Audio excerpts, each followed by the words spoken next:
Hi friends, I'm Walker and welcome back to All About Nails, where we talk about vegan and cruelty-free nail polish. Today I have the Zoya Spring 2020 collection. This is the Calm collection, which is a great name for a spring collection. I do not have any release information yet on this one, like when it will release or if there'll be a promo, but as soon as I have that information, I will put it in my description box and then also post it on my community tab and on my stories on Instagram. So let's dive in and talk about these 6 polishes. Alright friends, first up we have Colleen, and this one can be described as a delicate pink cream with a warm undertone. This one is definitely delicate. It has just a, touch of pink in it. It's very light. I like this one actually. I think it's a very almost like peachy pink cream. It's very delicate. I feel like that's a great word for it. The formula on this one I think is pretty good. So on this first coat, you definitely are going to want to build it up in 2 coats, but you can see it's like really even coverage. It's not like incredibly streaky or patchy, and it's not too thick. I feel like sometimes some of the lighter colors from Zoya, and in fact some of the ones we're going to look at in this collection, just are a little bit thicker and a little bit harder to work with. This one I think is really nice. It's very creamy. It applies really evenly, and I think in 2 coats you get all the way opaque. So for me this one was opaque in 2 coats, and I think it's a nice, very like warm and glossy color. I like this one for spring. You all know me, I don't wear a ton of pinks, but I do like some of these like warmer kind of blushy rosy pinks, so I'm curious to do some comparisons because Zoya does have a couple other light pinks, although they don't have as many as you might think. I think they have a lot more of the like more saturated pinks. So you are looking at Colleen in 2 glossy coats. Okay, next up we have Emerson, which Zoya describes as a modern baby blue, which I guess tells you a little bit about this color.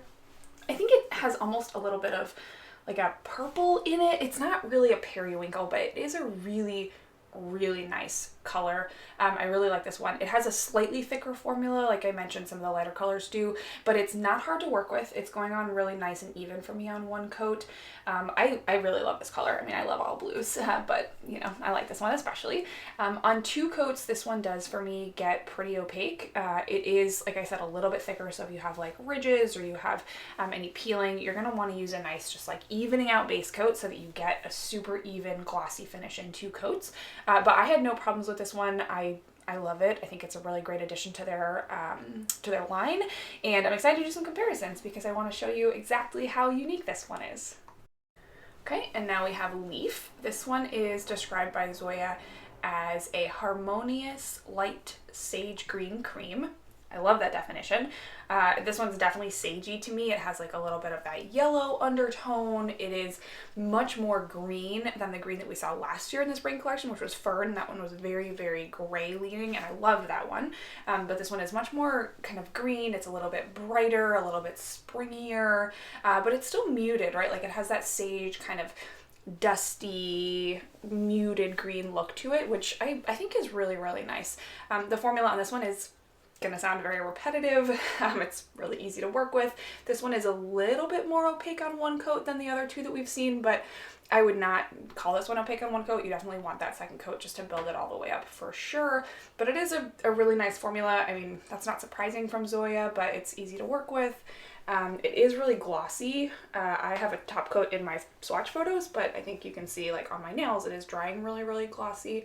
Even that first coat that's already dry there is pretty nice and glossy. I am curious to see how this one compares to Sage, just like with a glossy top coat, because I wonder if it's similar.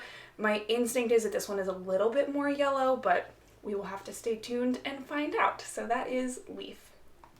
Okay, this beautiful purple is V, which Zoya describes as a muted French lilac cream. And I don't know that this one is inspired by your girl V, but I hope it is because I love her. She's great, so I'll link her channel down below if you don't know her. But this one is a really nice kind of dusty purple. In my live swatch here, it is looking a little bit more deeper, a little bit darker than in my swatch photo. I think my swatch photo is a little bit lighter. It's in like super direct light, and I think my live swatch is a little bit more true to kind of what I saw in normal daylight. That said, I mean, like both of these are the same polish, it's just different lighting. I don't ever edit the lighting in my photos, and so this is just 2 different ways of this polish looking. I think if you're in brighter lights, you're gonna see in what's in my swatch photo, but I definitely think that what's in my live swatch is like what I saw in kind of regular daylight. And on 2 coats, interestingly enough, I do feel like it lightens up a little bit. So you know, this one's a little bit of a chameleon for me, but the formula is absolutely gorgeous. This one is, I think, a really nice kind of spring color that I love to wear in the spring. Okay, and here is AJ, and AJ is the only non-cream in this collection, which is so fascinating to me. But this one is described by Zoya as a subtle sparkling blush with a gorgeous copper micro shimmer. And I think this one to me is, you know, a little bit blush toned, but I think the undertone in this one is a little bit more of that kind of like creamy nude finish. I don't get a ton of blush here. I do definitely see the copper micro shimmer, and I think it's really apparent on 1 coat. It's really apparent on 2 coats. I do like these kind of like neutrals with a little something extra, a little party in them that they've been doing. This one's probably not my favorite of the ones that they've done recently, but it's nice, and I'm sure there are people out there that it will look great on. This one to me was just a little bit too close to my skin tone. It was a little too like sparkly mannequin hands for me, but I think this will look really nice, especially on someone with like a deeper skin tone, or maybe a little bit more like pink undertone maybe would look nice with this one. But it's really opaque in 2 coats. This one was probably almost opaque in 1 coat. Honestly, you could wear it in 1 coat and just get kind of a little bit of a kiss of shimmer, but I like this one in 2 coats, and I think it's very coppery and very shimmery. So that's 2 coats of AJ. All right, and then our final polish today is Laura, and this one is described as a soft pink toned ivory cream. So this one's definitely an ivory cream, but it's a warm ivory cream. So it says pink toned, but this is not a pink polish, this is an ivory polish, but it is a little bit warmer as opposed to being, you know, kind of cool toned. So I do like warmer toned neutrals a little bit more than I like cooler toned ivory cream polishes. So I do like this one. I do not enjoy doing comparisons of these kinds of colors because Zoya has so many of them, but I will figure out kind of where this one fits. I do feel like this one to me is almost a little bit like peachy leaning on me. I don't see a ton of the pink undertone, but it definitely looks warm. I get a little bit of almost like a peachiness. This one is great in 2 coats. It's a really nice formula. It's not too thick, not too thin. Definitely really glossy. So I enjoyed working with this one.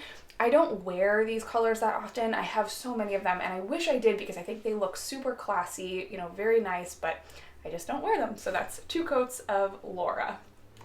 All right, well, the good thing about this collection is that picking a favorite was really easy because there are so many similar shades. I really love both Emerson and Leaf. I feel like I don't know that I could pick a favorite between these 2. I think they're both gorgeous. I really like Emerson. I think it's super different from any other blue that Zoya has. I wouldn't call it a periwinkle. It is blue, and it has a little bit of this like purpley hint to it, but I don't quite think it's a periwinkle. And then Leaf is just a stunning, like almost sagey, timey green. It's really gorgeous. I love them both. I'm really, really happy with them. I do feel like, as I'm sure many of you will feel, the others in this collection are a little bit repetitive for me. V is nice, the purple's nice. They're all nice. They all have great formulas, but they are a little repetitive for me at this point in time. Zoya is a salon brand, and so they're marketing to a different kind of consumer. They're not just marketing to those of us that love to collect nail polish and use nail polish at home. So I do feel like there were a couple in this collection that I kind of felt like were a little disappointing or pretty close to some others in Zoya's line. As always, let me know down below if there are any of these that you enjoy. Maybe you're happy that you don't feel moved to go buy 6 nail polishes next week. You're just gonna grab a couple of them. That's good news, right? That's great. Let me know down below which are your favorites. And as always, if you like this video, give it a thumbs up and consider subscribing so that we can sit down and hang out and chat about nail polish again sometime. Awesome. I'll see you in the next one. Bye.